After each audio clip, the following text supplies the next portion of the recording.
Hi everybody, welcome back to my channel. Thank you for visiting again. I am going to do a part 2 to the documentation and give a little bit more explanation, give some more detail about why it's important to have it, and also other things that you might and should look into so that it can help you have organized and have what you need ready to validate what you've stated in either a motion, what you will need in court, and also discuss what is the difference between documentation and what is the difference between exhibits.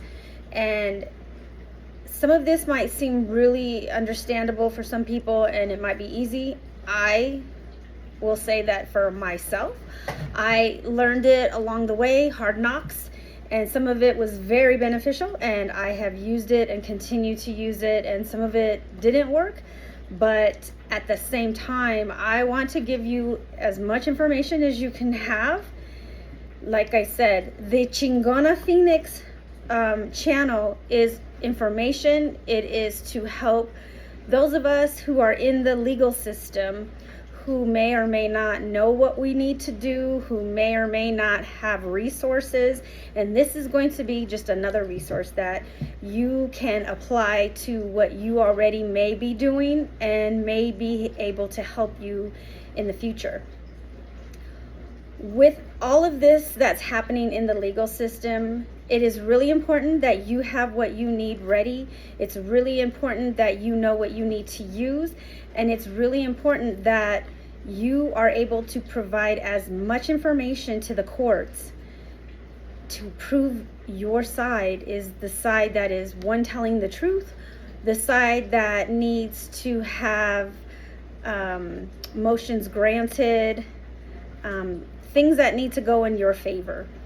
And when I say things in that manner, my goal is for you not to look at it them against me. In the court system, yes, there are two sides to it. Your goal is not necessarily to disprove them. It will happen with the evidence that you have. It will happen with testimony that you give, with testimony that professionals will give, witnesses will give. But your goal is not to say they're wrong. Your goal is to say what I am saying is correct. And because what I am saying is correct, I also have this, and this to say and show and prove. Remember what I said in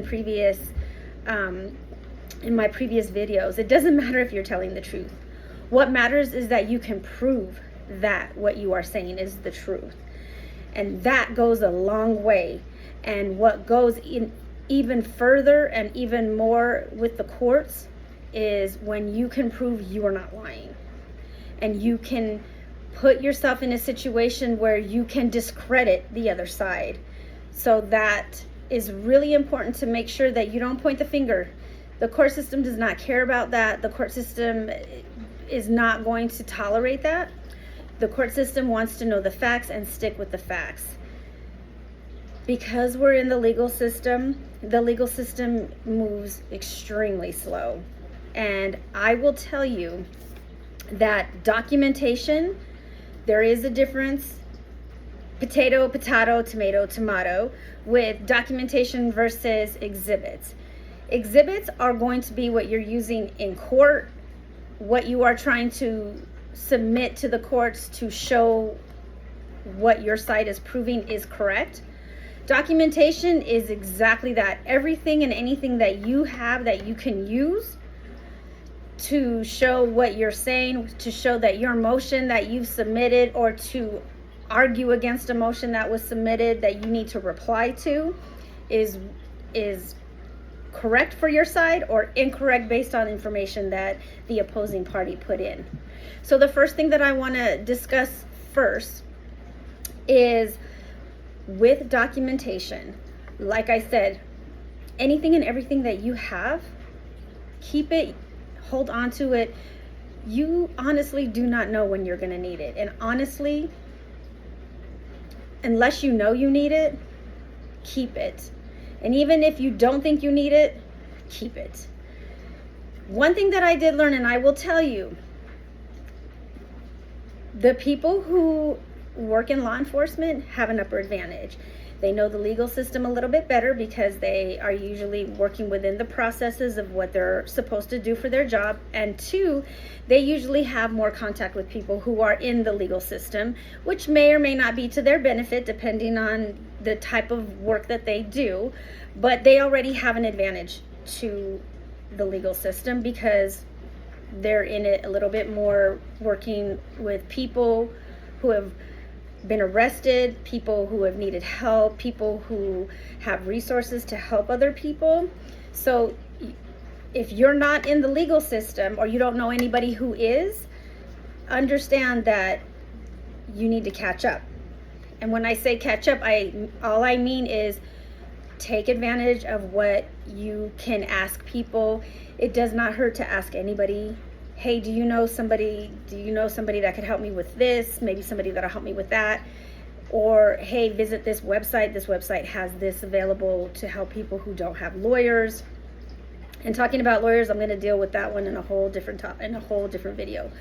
But one thing that I can tell you that I did learn dealing with my court case is documentation. When the police are contacted, there is what they call a CAD report. And the CAD report is an acronym that stands for Computer Aid Dispatch. It is so important when a police officer comes in contact with you, either by you calling 911, someone else calling 911, or however it comes out. If you come in contact with police, law enforcement, ask for the CAD number. The CAD number is the Computer Aid Dispatch, but really in simple terms, the way I can explain it to you is there's a number that's generated, and that number is assigned, and when the police have to go back or law enforcement has to go back and write their report about why they were called for this particular situation, that CAD number will be associated with that report. And that CAD number you can request from whatever district that police officer, law enforcement came to have a conversation with you, to file a report, however it is. And so it's really important to write that CAD number down. Now, I can tell you, this is only a few of them, okay? Just a few. I keep all of my CAD report numbers, and I write the date on them, 9/27. I have the police officer's name on there, and I will go to that district and request that CAD report. If you are the named person in that CAD report, it is in your best interest, one, to make sure you contact them first or go to the website to find out what information you need to bring to show that it's you that's part of that report. That's really important, because if you're the named person in that report, you are not going to have any of the information redacted. And it's going to go a long way, because if you go to get a CAD report and you are not the named person in it, a lot of the information that you're not supposed to have is going to be redacted, blacked out. And it may or may not help you when you see the report. So if you are the named person, absolutely make sure you take your ID. If it has minor children that are your minor children, make sure you bring birth certificates to show that you're the parent of that child, so that way their information is not redacted, so that you can look at it and read it and know exactly what was said. You never know if you're going to have to call that police officer as an expert witness, or just subpoena them to explain further what their report was. And it's really important that if there are errors in that report, that report is addressed and it's corrected, or it is shown, if it has to go to court and the opposing side uses that report, where the errors are and how and why that statement or whatever was said should not be used in court. The other thing that's really important when you do these CAD reports, it is absolutely wonderful that police have to have body cam on whenever they're talking. It's important because it allows you to hear what is being said to parties, and it allows you to hear the conversation that you were involved in that you may not have been able to hear because parties may have been separated. At times, they will mute their body cam, and this is where you can request, why was it muted? Go in and have resources help you look into, should that have been unmuted? Should I be able to hear that? Why is that what they're saying not in the report? I would like to know what's in the report. Remember, this is information that you're requesting. Doesn't necessarily mean you're going to get it, but it's important that you know you have these options to get that information. And body cam footage, the CAD with the transcript, it's not a transcript, but it's their report of what they encountered, who they interviewed, what they saw, witnesses, everything else. It's also really important that with this CAD report, if 911 was called and it wasn't by you, even if it was by you, but if you called 911, you know absolutely what you said. It's important if other people called 911 that you are able to request that information, the 911 calls that went along with the CAD report, that went along with the body cam footage, because the report is going to show what happened to the situation when the officers arrived. The 911 report is going to give the information up to the point that the police officers arrived. And it's really important because a he say, she say doesn't go anywhere in court. It doesn't matter. Like I said, the truth needs to be proved. So if you can go in with 911 reports and you have the audio that you can hear that other people saw the event as it was unfolding through their eyes. Remember, it's their perception. It's not what you thought. It's not what the other party thought. It's what they actually saw. And it could benefit you, or it allows you to be prepared if you have to go into court and explain what happened that led up to it.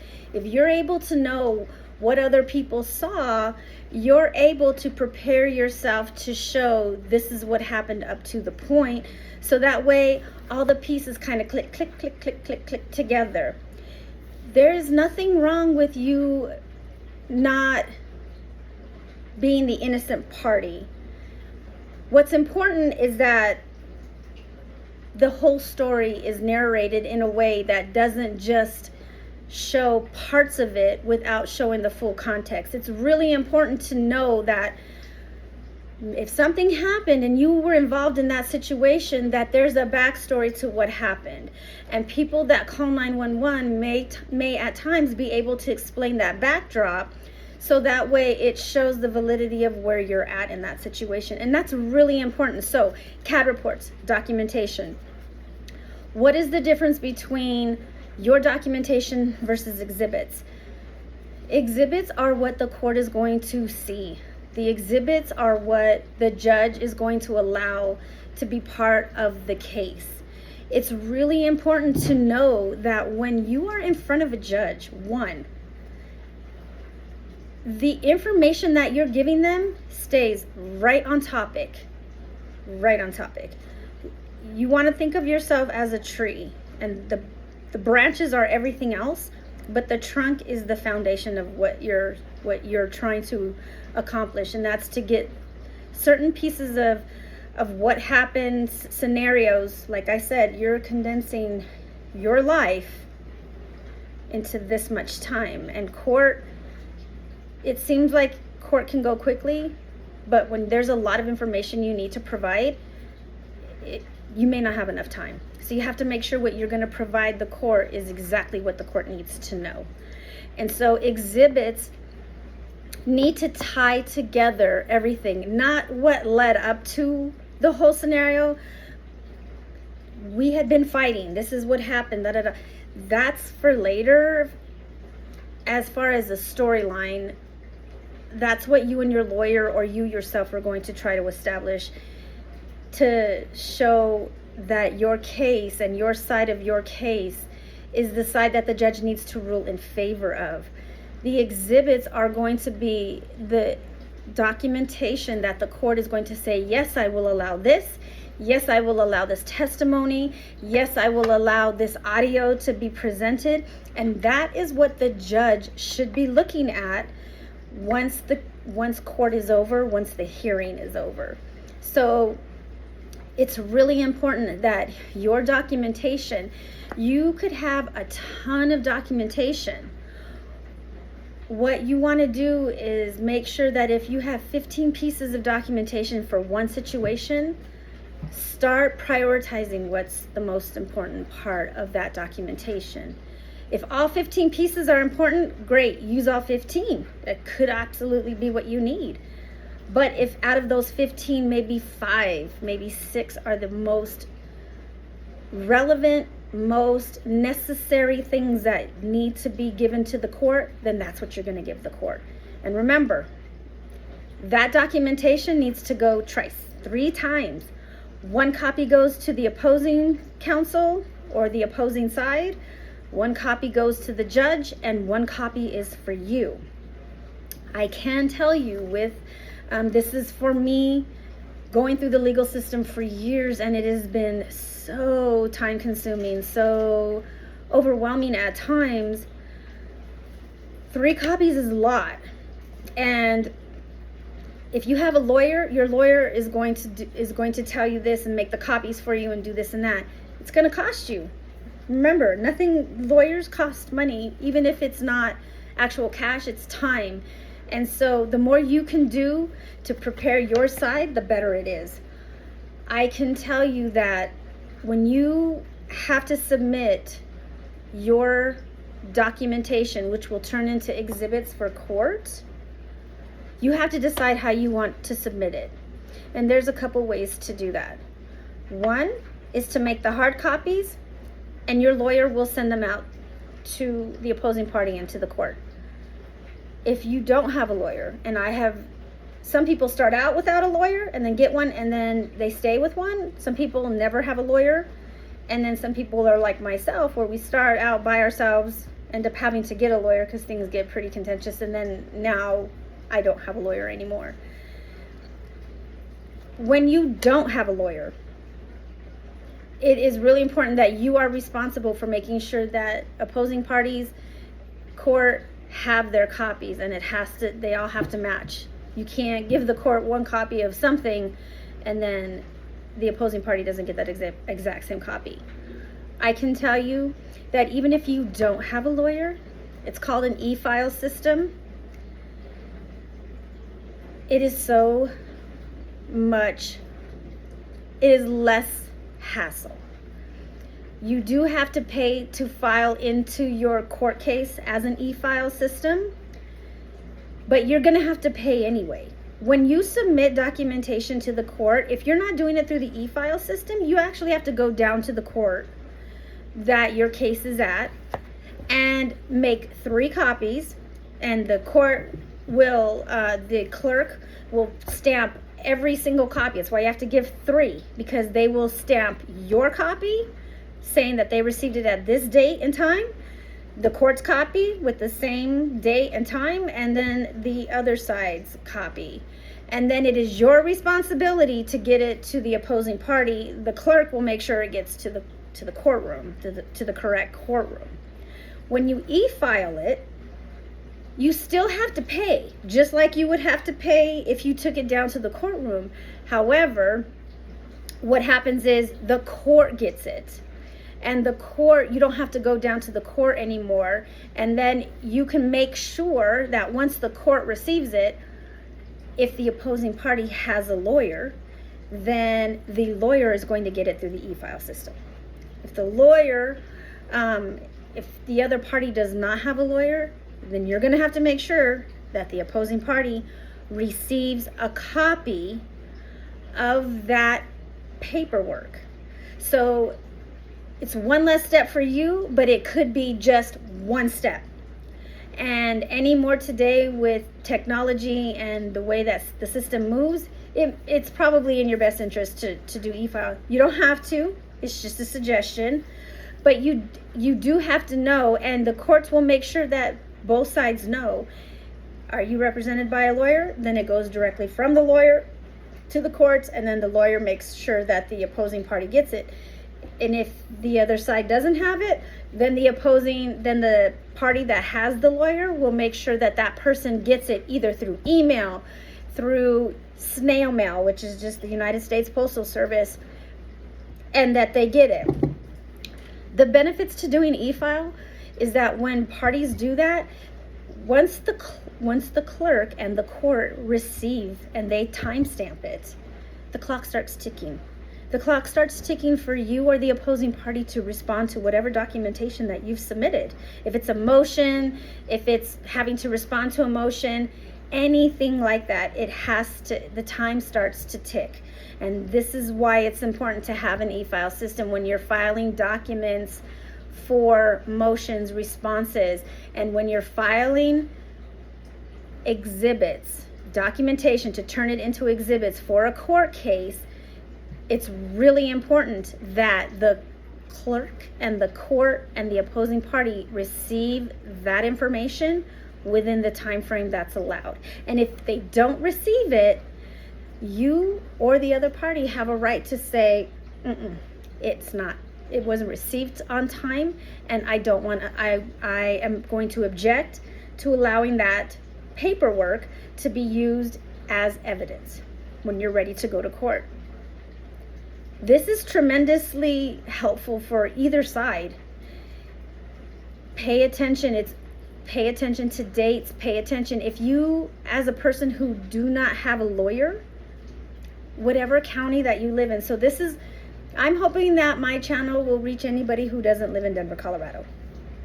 Any city or state have judicial court systems that have self-help websites, have self-help links in their own jurisdiction courtrooms to help people get the correct motions, to have help. They will not give you legal advice, but they can help you. And they can tell you, you need this many, you have to respond within this many days for this particular motion. You have this many days to put your exhibits into your case so that it can be considered evidence that will be used at trial. You have this many dates to have your list of who you're going to call during your trial. They don't have to be expert witnesses. They can be witnesses that will help you in your case. But it's important to know, because if you don't know, you don't know. And if you don't know, it could hinder what happens in your case. Now, when I say that, it's not to deter you, but this is why your mental state, this is why it's really important to have as much information, because once the ball starts rolling and you are involved in court and there is a deadline for things to be met, if they're not met, it could be either in your favor or opposing party's favor. And my goal is to make sure that it helps you. I can tell you the most recent time that I had to go to court with opposing counsel. I had been pro se, and this was my first time having to represent myself since I had to have my lawyer removed from my case because I no longer could pay them. There is a deadline that this opposing counsel did not meet. One did not meet for exhibits, and two did not meet for expert witness.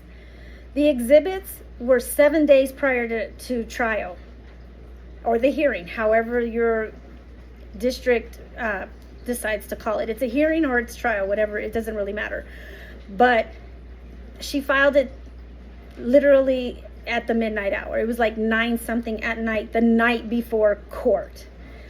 I was hysterical. I didn't know what to do. I was up all night trying to get my own exhibits because I didn't know that she was gonna do this, he or she. It didn't matter. I didn't have the time to prepare my own to know. So that's why the judge kind of ruled in my favor, because she should have known. She should have known better. 7 days. And expert witnesses were 63 days. And it says it in the motion many, many times. Read your paperwork. The court will tell you, if you plan on having exhibits, they need to be here by this date. before court. If you plan on calling witnesses, experts, this many days, regular witnesses, your witness list has to be submitted to the court by this many days, either through e-file, through snail mail, going down to the clerk and giving them. It doesn't matter. The last thing that I'm going to tell you is when you are ready to use your documentation to become exhibits, each exhibit is its own letter or number. So if you have one thread of text messaging, it's one exhibit. If you have a CAD number from that same day that the police officer took the report for what happened, even though it was from the same day, it was from the same event, that CAD report is its own exhibit, either letter B or number 2. Then when you get into body cam, if you get into audio, each of those videos that you have personally that you want to upload and show to the court, each of them get their own drive. So those external drives that you have that have so many, however much storage it could use, doesn't matter. One video, one external drive. If you have 5 videos you want to show, 5 external drives. It's very confusing, it's very overwhelming. That's why I'm talking, your mental health is so important. What I can tell you is, take a step back. Write down what you need to do, write down what's important, and then just start. Does it seem overwhelming? Yes. It is absolutely overwhelming, and it is a process, and it is sometimes unmanageable. And when it becomes unmanageable, you need to make sure that your mental health is coming first. Don't wait until the last minute. Resources are available no matter where you're at.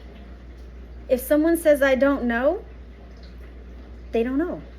But if someone says, I don't know, but maybe someone else that I know might know, get that information. Go to a website. Look at what the website is. Sometimes you just need to spend an entire day. Give yourself a time frame. I'm going to spend 2 hours, and when 2 hours is up, you're done. But if you're waiting till the last minute, it is going to feel overwhelming. And I hope that today, explaining the difference between documentation and exhibits will help you go a long way, because no matter what, your documentation is always going to be for you to reference. The exhibits are going to be what you feel is the most important for the judge to reference. And even if you have 30 pieces of exhibits, and that's a small number, mind you, 30 exhibits is probably a very small number if you're going in with a case that may be highly, just a lot of tension, a lot of things have happened. Go in with all of the exhibits that you want to show. Submit them to the court. Give them to an opposing party. This is not like the TV shows where it's like, and we have this exhibit, Your Honor. Were you aware of this, sir? And he's on the stand. And it was never an exhibit that was part of what you submitted to the courts the 7 days beforehand. Opposing party is going to go, wait, what exhibit number is that? Hold on. Oh, it's not in our exhibits. Opposing parties will say, objection, Your Honor. That's not in our exhibits. I don't want that to be used, and I don't think it's fair that we use it. The judge will say, yeah, sustained. You can't use that exhibit. But we just got it. Great. Doesn't matter. So, opposing party should not be surprised by your exhibits, just like you should not be surprised by their exhibits if it's done in a timely manner and it's done in a way that allows you both to present your sides, to present your case. Now, your documentation that turns into exhibits, as long as what you're doing and you're submitting them is correct, the judge could use them. The judge can go ahead and say, based on the exhibits that were given to me today, and you will tell the judge, out of your exhibit book from the petitioner's case, we would like to use exhibits 1 through 15. We used them all in court today. They were used. We asked that they be used. And 16 through 41, we're not worried about, the judge will look at those exhibits. If the judge comes back later and rules not in your favor, maybe in your favor, we're going to say positively, maybe positively. Opposing party has 21 days to respond and say, we're going to appeal it, and these are our reasons. And they have to have very strong reasons why. So your exhibits aren't even done. Make sure you hold on to them. Make sure you hold on to what that is. And then, depending on if you have money, and even if you don't, I can only say, please put money aside. Request a transcript. Request a transcript. Request a transcript from that trial so you can go back and read exactly what was said in court and find the errors. If they're saying something in the motion that they're appealing the verdict, and you go back and say, excuse me, when you respond to their appeal, you can say, based on this exhibit, we feel that this was allowed, this was testimony that was correct. You have a valid point for the judge to say, my ruling stands, and their appeal may not get granted for them to reapply for what they feel they're entitled to get a different verdict. There's a lot that goes on, and this is just leading up to the day, so I want everyone to be prepared to understand that this is a lot that happens. But documents and exhibits, you surround yourself with them. Get to know what you need to know, because what you don't know doesn't mean they don't know what they need to know. And you want to be prepared as best as possible to make sure that you are heard. You are what needs to be the voice of what you want to have said. So, mental health wise, when those days become Calgon moments and you cannot get away, just step out. Just step out. Step away from the table. Get out. Take a deep breath. Find something on your phone that is meditation, that will walk you through just calming you down. You don't need to be a member of anything. You could just go and find a free website to kind of just help you reground yourself. Simple music.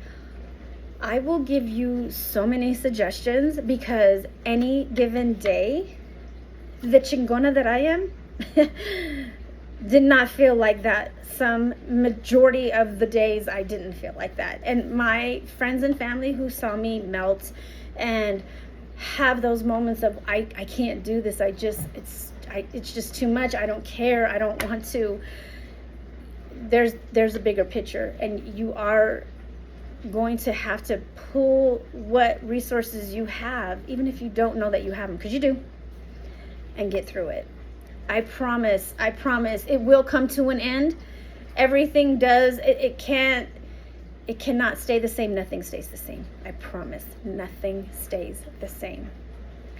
With that, I hope a little bit more helped you. I hope a little bit more will get you to understand. If there's something that I said that was totally confusing, please put it in the comments, and I have no problem sending and reorganizing my thoughts and making sure that I get the answer that you need to help you understand.